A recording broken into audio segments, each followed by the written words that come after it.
Your neighbor's station wagon just ran a 13-second quarter mile while hauling plywood. That actually happened in 1970, and Detroit doesn't want you remembering it. See, between 1964 and 1972, American automakers did something completely insane. They took their most powerful big block engines, the same motors going into GTOs and Chevelle and Roadrunners, and stuffed them into three-row family station wagons. We're talking 421s, 427s, 450s, and even the legendary 426 Hemi. These weren't appearance packages or trim levels. These were legitimate quarter-mile weapons that could seat 8 people and tow a boat.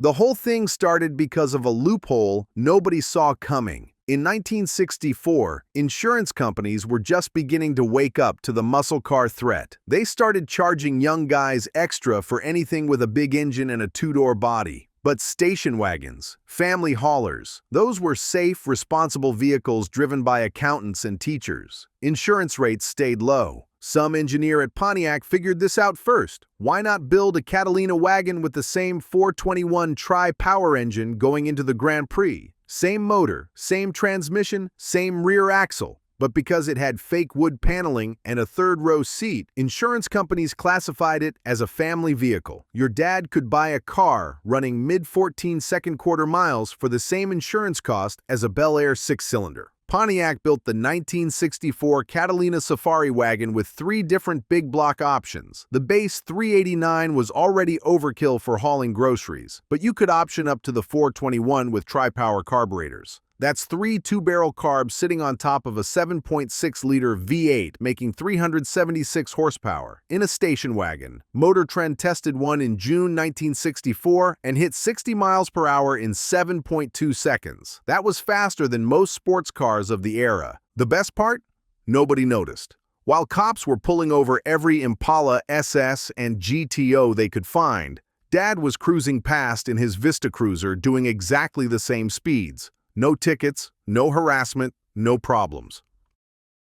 Oldsmobile caught on next. They already had the Vista Cruiser, which was basically a wagon with a raised glass roof section for better rear visibility. But in 1965, they started offering it with the 442 engine. That's a 7.2-liter V8 making 365 horsepower. This wasn't some detuned family-friendly version either. Same camshaft profile, same compression ratio, same 4-barrel carburetor as the 442 muscle car. Then in 1970, Oldsmobile went completely nuclear. They offered the Vista Cruiser with the 455 rocket engine, 7.4 liters of big block Fury, making 365 horsepower and 500 pound-feet of torque. That torque number is what mattered. See, wagons were heavy. A fully loaded Vista Cruiser weighed 4,500 pounds, but all that torque meant it didn't care. Car and Driver tested one and ran a 14.3 second quarter mile at 97 miles per hour.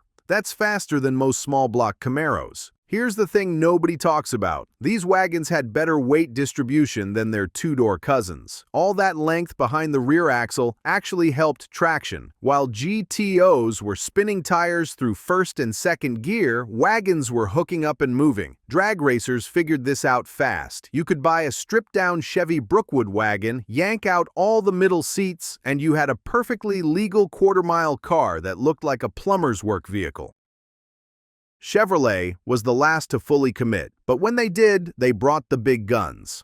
The 1970 Chevelle Concours estate wagon could be ordered with the LS5 454 big block. That's a 7.4-liter rat motor making 360 horsepower. Same basic engine as the Corvette. Same TH400 transmission. Same 12-bolt rear end. The only difference was wood grain vinyl on the sides and a cargo area where the back seat should be. But here's where it gets really wild. Chevrolet's Central Office Production Order System, COPO for short, allowed dealers to order any engine into any body. A few smart dealers figured out they could COPO order the LS6454 into wagons. That's the legendary 454 from the Chevelle SS. 450 horsepower, 500 pound-feet of torque. 11.25 compression ratio. Nobody knows exactly how many LS6 wagons got built because Chevrolet didn't keep separate records, but they exist. There's a verified 1970 Kingswood estate wagon with the LS6 that showed up at a Mecum auction in 2019. It sold for $82,000, and the buyer said it runs low, 13's completely stock.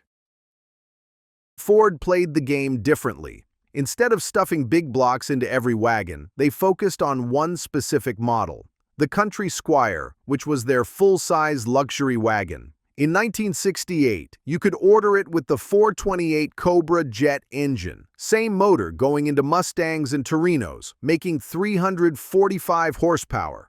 That number was a complete lie, by the way. Everybody knew the 428 CJ made closer to 400 horses, but Ford underrated it to keep insurance rates down and NASCAR officials happy. What made the Country Squire special was the luxury. This wasn't a stripped-down sleeper. You got air conditioning, power everything, AM/FM stereo, and that beautiful simulated wood paneling. You could take the family to church on Sunday morning, then take your buddy to the drag strip Sunday afternoon. Same car, same keys, zero suspicion. The 428 powered wagons were genuinely quick. Hot Rod magazine tested a 1969 Country Squire with the Cobra jet and ran a 14.8 at 94 miles per hour. That's respectable even by muscle car standards. And remember, this is in a vehicle weighing 4,800 pounds with 3 kids and a cooler in the back. Dodge and Plymouth took the most aggressive approach. They didn't just offer big engines in wagons, they actively marketed them. The 1969 Dodge Coronet wagon could be ordered with the 383 Magnum Phoeve 8, making 330 horsepower. Plymouth offered the Sport Suburban wagon with the same engine. Both companies ran magazine ads, showing wagons at drag strips, wagons towing race cars, wagons doing burnouts in grocery store parking lots. And then there were the Hemi wagons. Yes, actual 426 Hemi station wagons. Chrysler never officially offered this combination, but their dealer network absolutely did. Using the corporate special order system, a few dozen Coronet and Belvedere wagons got built with the 426 Hemi. We're talking about the most legendary engine in American automotive history, 425 horsepower of race-bred fury stuffed into a vehicle designed to haul Boy Scout troops. Only about 20 verified Hemi wagons exist today. They're worth more than most Hemi muscle cars because they're so rare. One sold at Barrett-Jackson in 2015 for $250,000. The buyer wasn't a collector looking for garage art. He was a guy who remembered his uncle having one in 1968, and he wanted that specific feeling back. The whole muscle wagon era died fast. First, insurance companies figured out the loophole. By 1971, they started charging extra for any vehicle with an engine over a certain displacement, regardless of body style. That killed the entire value proposition. Why pay muscle car insurance rates for something shaped like a refrigerator? Second, emissions regulations destroyed big block engines. The 1971 models saw compression ratios drop from 11:1 down to 8.5:1. Horsepower numbers fell off a cliff. That 455 Olds engine that made 365 horses in 1970, in 1971, it made 280. By 1972, it was gone completely. Third, and this is the part nobody wants to admit, America started hating station wagons. The minivan was coming. The SUV was coming. Wagons became symbols of boring suburban conformity. Nobody wanted to be seen in one, even if it could run with a Corvette. Cultural perception killed them faster than any regulation. The last true muscle wagon was probably the 1973 Oldsmobile Custom Cruiser with the 455. But by that point, the 455 was so detuned, it barely made 250 horsepower. The glory days were over. Here's what's crazy about this whole story. These wagons were everywhere. In 1970, Chevrolet built over 200,000 Chevelle-based wagons. Oldsmobile moved 90,000 Vista Cruisers. Ford sold 300,000 Country Squires. But today, you never see them. They all got used up, beaten down, and scrapped. People didn't save station wagons. They saved GTOs and Chevelles and Chargers. The wagons went to the crusher, which means the few that survived are worth a fortune. A numbers-matching 1970 Vista Cruiser with the 455 recently sold for $95,000. A 1968 Ford Country Squire with the 428 Cobra Jet went for $72 grand. These are six-figure cars now, and most people still don't know they exist. The muscle wagon represents something that doesn't exist anymore. Performance without pretense, power without posturing. Your dad could have the fastest car on the block, and nobody knew except him. He didn't need racing stripes or hood scoops or loud exhaust. He just needed a 455 under the hood and a knowing smile. That era is never coming back. Modern performance wagons are all European, all-wheel drive, and all turbocharged.